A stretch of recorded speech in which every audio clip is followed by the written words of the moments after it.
தமிழ்நாட்டுல எல்லாமே சேஞ்ச் ஆயிடுச்சு. உங்க நகையையும் சேஞ்ச் பண்ணுங்க. உங்க பழைய நகைக்கு கிராமுக்கு 150 ரூபாய் கூடுதலா வாங்கி புது நகை எடுத்துக்கோங்க. அதே கம்மி சேதாரம் தான் உங்க லலிதால மட்டும்தான்.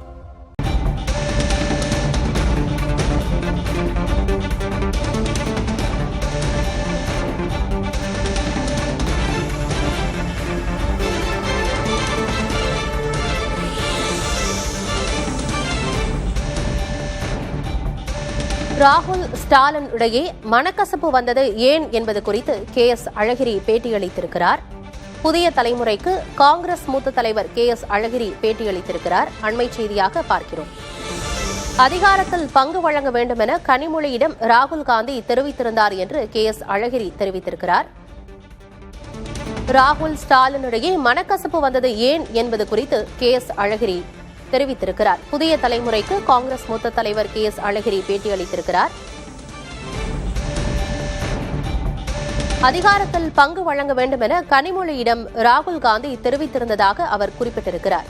ஆட்சியில் பங்கு பற்றி இப்போது பேச வேண்டாம் என சோனியாவிடம் திமுக கூறியதாகவும் KS அழகிரி தெரிவித்திருக்கிறார். சோனியா கூறியதால் ஆட்சியில் பங்கு கோரிக்கையிலிருந்து ராகுல் காந்தி விலகிவிட்டார் என KS அழகிரி தெரிவித்திருக்கிறார்.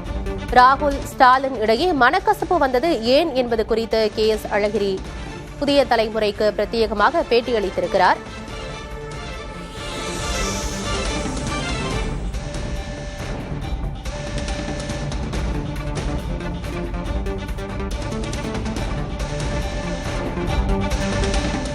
தலைவர் ராகுல் காந்தி அவர்கள் கனிமொழி அவர்களோடு பேசுகிற பொழுது அதிகாரத்தில் பங்கு என்பதை பட்டவர்த்தனமாக சொல்லிவிட்டார். அவர்களும் சென்னையில் சொல்லிவிட்டார்கள். ஆனால் அதன் பிறகு திராவிட முன்னேற்ற கழகத்திற்கு எங்களுடைய தலைவர் சோனியா காந்தியோடு இருந்த தனிப்பட்ட பழக்க வழக்கத்தின் அடிப்படையில் சோனியா காந்தியிடம் அவர்கள் பேசி, அம்மையார் அவர்கள் இல்லை இந்த முறை திடீரென்று நீங்கள் இப்பொழுது போய் கேட்க வேண்டாம் என்கின்ற பாணியில் ஏதோ அவர்கள் சொல்லி, அதன் பிறகு அம்மா சொல்லிவிட்டார்கள் இதில் மாற்று கருத்து வேண்டாம் என்றுதான் ராகுல் காந்தி அவர்கள் அதிலிருந்து விலகி கொண்டார்கள். அப்படி வந்தது தான். ராகுல் காந்தி அவர்களுக்கு விஜயோடு போகணுன்ற எண்ணம் இருந்ததா? விஜய் என்பதே அல்ல, அதிகாரத்தில் பங்கு வேண்டும் என்பதுதான்.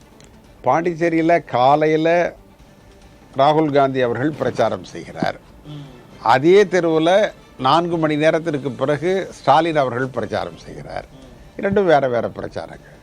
அப்பயே கசந்து போச்சா? ராகுலுக்கு விருப்பம் இல்லாமல் போயிடுச்சா? அதிகாரத்தில் பங்கு தரலன்ற அதுதான் வேற எதுவும் கிடையாது.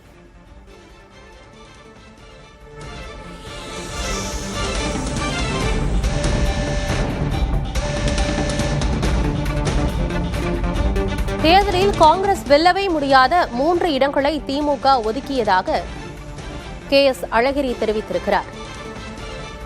தேர்தலுக்கு முன்பே திமுகவுடன் சமூக சூழல் இல்லை என்று தெரிவித்திருக்கிறார். தேர்தலில் காங்கிரஸ் வெல்லவே முடியாத 3 இடங்களை திமுக ஒதுக்கியது என KS அழகிரி தெரிவித்திருக்கிறார். தேர்தலுக்கு முன்பே திமுகவுடன் சுமூகமான சூழல் இல்லை என்று காங்கிரஸ் மூத்த தலைவர் KS அழகிரி தெரிவித்திருக்கிறார். தொகுதி ஒதுக்கீட்டில் பல்வேறு கட்டுப்பாடுகளை திமுக விதித்ததாகவும் அவர் குறிப்பிட்டிருக்கிறார். புதிய தலைமுறைக்கு பிரத்யேகமாக பேட்டியளித்திருக்கிறார் காங்கிரஸ் மூத்த தலைவர் KS அழகிரி. அதில் அவர் இவற்றை கூறியிருக்கிறார். தேர்தலுக்கு முன்பே திமுகவுடன் சுமூகமான சூழல் இல்லை என்று குறிப்பிட்டிருக்கிறார். சட்டமன்ற தேர்தலில் திருமா போட்டியிட வேண்டாம் என திமுக அழுத்தம் கொடுத்ததாகவும் குறிப்பிட்டிருக்கிறார்.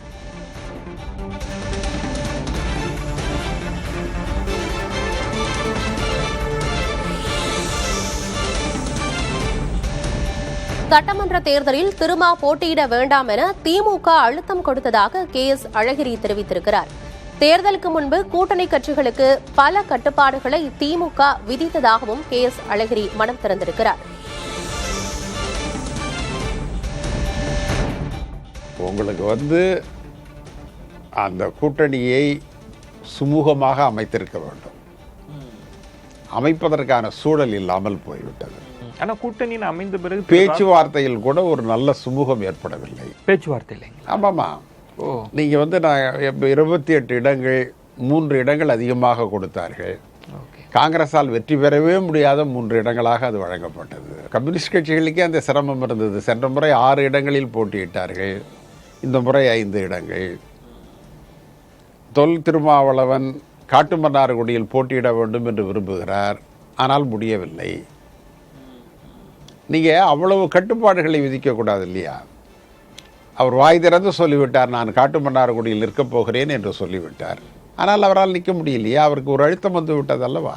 கிட்டத்தட்ட எல்லா ஏன் அவர் மன்னார்குடியில் நின்னா என்ன, காட்டுமன்னார் கோயிலில் நிற்கட்டுமே. ஆனால் என்ன, ஒரு தலைவர் விருப்பப்படுகிறார், அவர் மாநில அரசியலுக்கு வர வேண்டும் என்று விரும்புகிறார், அவர் கட்சியில் அவருக்கு அந்த அழுத்தம் வந்து இருக்கிறது, நிற்கட்டுமே. ஆனால் என்ன இருக்கு, நம்முடைய தோழர் தானே, அவர் நிற்கட்டுமே.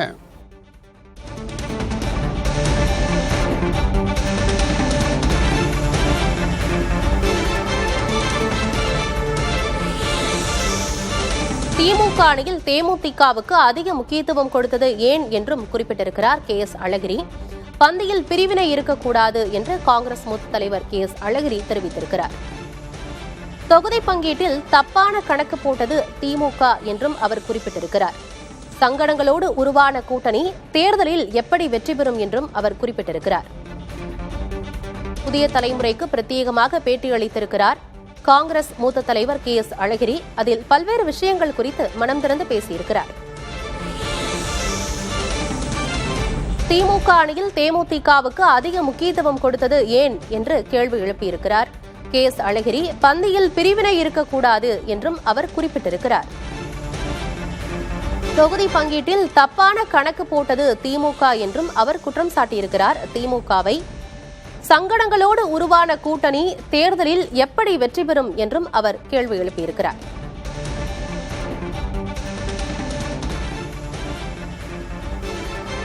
ஏன் தேமுதிகவுக்கு ஏன் 10 இடங்கள் கொடுத்தீங்க? ஏன் அவங்களுக்கு ஒரு ராஜ்யசபா கொடுத்தீங்க? திருமாவளவனை உங்களால் அங்கீகரிக்க முடியவில்லை. நீண்ட காலமாக உங்களோடு இருக்கிற கம்யூனிஸ்ட் கட்சிகளை உங்களால் அங்கீகரிக்க முடியவில்லை. தேமுதிகவுக்கு மட்டும் 10 இடங்கள், ஒரு ராஜ்யசபா. அது என்னது பந்தியிலிங்க? பந்தியில் மட்டும் வந்து அதை போன்ற பிரிவினை இருக்கக்கூடாது. பந்தியில் போய் பிரிவினை இருக்கலாமா? எப்படியாவது அந்த அணியை ஜெயிக்க வைக்கிறது. எப்படி ஜெயிக்கும் அது? நீங்கள் இவ்வளவு சங்கடங்களோடு ஒன்றை நீங்கள் உருவாக்கினால் அது எப்படி வெற்றி பெறும்? அது தப்பான கணக்கு தான்.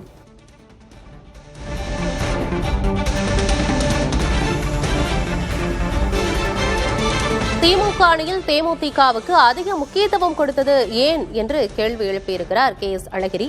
பந்தியில் பிரிவினை இருக்கக்கூடாது என்றும் அவர் குறிப்பிட்டிருக்கிறார். தொகுதி பங்கீட்டில் தப்பான கணக்கு போட்டது திமுக என KS அழகிரி குற்றம் சாட்டியிருக்கிறார். சங்கடங்களோடு உருவான கூட்டணி தேர்தலில் எப்படி வெற்றி பெறும் என்றும் அவர் பேசியிருக்கிறார்.